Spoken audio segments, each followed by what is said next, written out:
ইটাহারে বামফ্রন্ট মনোনীত সিপিআইএম প্রার্থী সুদীপ্ত দাস সোমবার নাম প্রকাশ হতেই দেওয়াল লিখন দিয়ে প্রচার শুরু করলেন বামফ্রন্ট প্রার্থী। এদিন ইটাহার হাটখোলা এলাকায় সিপিআই এর দলীয় কার্যালয়ে সুদীপ্তকে সংবর্ধনা জানান দলীয় নেতা কর্মীরা। এরপর প্রার্থীকে সঙ্গে নিয়ে দেওয়াল লিখনের মধ্য দিয়ে ভোট প্রচার শুরু করে সিপিআই নেতৃত্ব। জানা গিয়েছে, সুদীপ্তর বাড়ি ইটাহারের খামরুয়া গ্রামে। 2018 সালে পঞ্চায়েত ভোটে জয়ী হয়ে গ্রাম পঞ্চায়েত সদস্য হন তিনি। বর্তমানে তিনি ইটাহার ডক্টর মেঘনাথ সাহা কলেজের লাইব্রেরি অ্যাটেন্ডেন্ট হিসেবে নিযুক্ত। বর্তমানে সুদীপ্তর স্ত্রী গ্রাম পঞ্চায়েত সদস্য। ইতিমধ্যে সমাজ মাধ্যম ও ফোনে সুদীপ্তকে শুভেচ্ছা জানিয়েছেন ইটাহারের প্রাক্তন বিধায়ক তথা প্রাক্তন মন্ত্রী শ্রীকুমার মুখার্জি।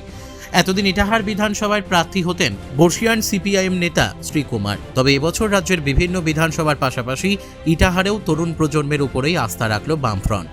আগামীতে তৃণমূলের দুর্নীতিকে মূলত হাতিয়ার করে ভোটের ময়দানে প্রচারে নামবেন বামফ্রন্ট প্রার্থী সুদীপ্ত বলে জানান। হচ্ছে রাজ্য জুড়ে তৃণমূলের যে অপশাসন এবং চুরি দুর্নীতি যত কিছু আছে এবং সাম্প্রদায়িক শক্তি বিজেপির বিরুদ্ধে আমাদের মেনলি লড়াই।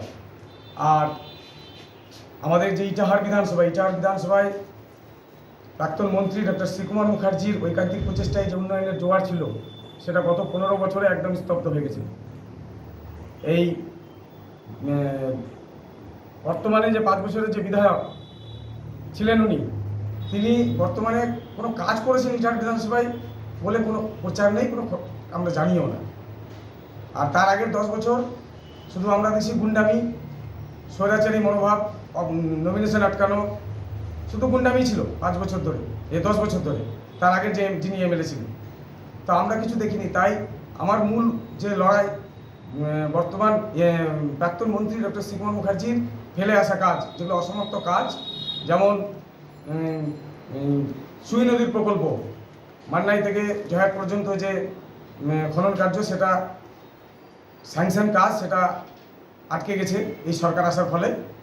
আমাদের ফায়ার ব্রিগেড, আমি তো 5 বছর ধরে শুনছি মোশাররফ হোসেন, বর্তমান এমএলএ মোশাররফ হোসেন করে দিচ্ছেন, কিন্তু সেটা এখনো পর্যন্ত আমরা কোনো দেখতেই পেলাম না কিছু হলো।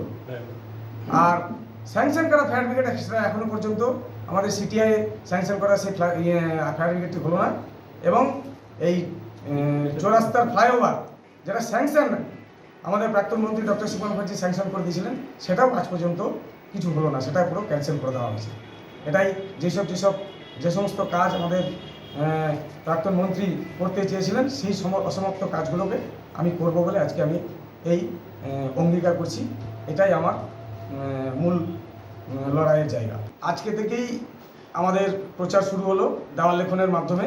আমরা প্রথম দেওয়াল লেখন শুরু করলাম ইটাহার প্রপার থেকেই, আমাদের পার্টি অফিস সংলগ্ন থেকে, এবং আমরা আরও কাল থেকে পুরো প্রচারে নেমে পড়ব। এবং আমাদের টিম তৈরি হয়ে গেছে, এবং আমাদের আজকের ভারতীয় কমিউনিস্ট পার্টির একটা মিটিংও হয়ে গেল, এবং বামফ্রন্টগতভাবে সিদ্ধান্ত হবে, এবং কাল থেকে পুরো প্রচারে আমরা নেমে।